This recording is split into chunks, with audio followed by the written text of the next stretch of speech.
Update ngayon sa kaso ni Catherine Camelon. Catherine Camelon, hinihintay na ng kanyang pamilya sa kanyang pagbabalik. Ayon kasi sa unang kumalat na balita, nabuntis di umano ni Police Major Alan De Castro ang teacher, kaya maaring natakot si Major na malaman ng asawa at makasuhan ng kanyang tungkulin bilang kawani ng PNP. Una nang nahulaan ng tarot card reader na si Jay Costura na nagdadalang tao si Camelon ng isang guni ng pamilya ni Catherine ang tungkol sa nawawala nilang kapamilya. Nabasa din niya sa kanyang baraha na ibinyahe sa iba't ibang lugar si Camelon hanggang sa dinala sa isang madilim na lugar sa may puting bahay na may sagingan sa paligid na ayon sa marami ay maaring itinago lamang ito ng buhay at pinapalipas lamang ang mainit na usap-usapan tungkol sa kanyang pagkawala. Kaduda-duda din ang naging post ng kapatid ni Catherine na si Chinchin Camelon kamakailan lang pagkatapos ng bagong taon. Anya, Happy New Year Catherine, I love you so much at miss na kita. Hanggang October lang inabot ng picture mo.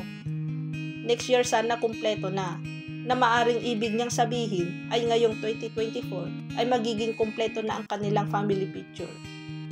Nang kausapin naman ng media si Rose Camelon, noong first hearing noong December 19, subalit hindi sumipot si De Castro, ay kampante itong makakabalik ang kanilang anak. Anya, bilang ina ay umaasa pa rin siya na buhay pa ang anak niya at magkikita pa rin sila. Sa mahigit ng 3 buwan nang nawawala si Catherine, na huling nakita sa CCTV sa isang mall sa Batangas noong gabi ng October 12 para makipagkita di umano sa isang kaibigan. Ayon sa chat niya sa kanyang kaibigan na nakakaalam sa status ng relasyon niya at ni Police Major, ay marami pa ring mga palaisipan ang naiwan sa mga nag-aabang sa development ng kanyang pagkawala. Tila mabagal na pagong ang takbo ng kaso na ayon sa marami na nadidismaya dahil sa kabila ng mga ebidensya at mga anggulo na nagsilabasan na maaring makakapagturo sa kanya at matukoy ang mga nasa likod nito, ay mukhang mabagal ang aksyon ng nangangasiwa sa kaso.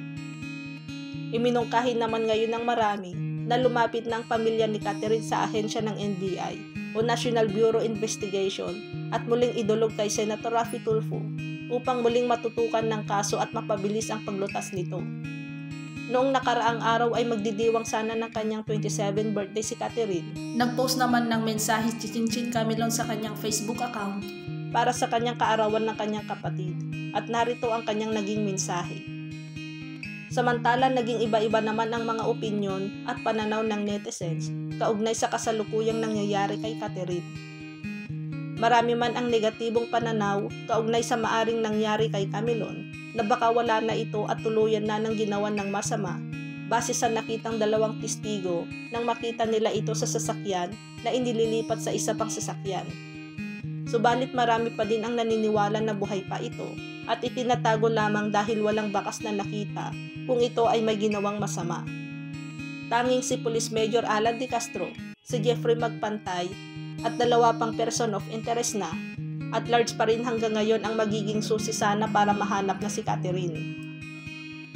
Kaya hiling ngayon ng pamilya ni Camelon na pigain na at paaminin sana si De Castro kung saan dinala si Catherine at ano ang kanilang ginawa dito.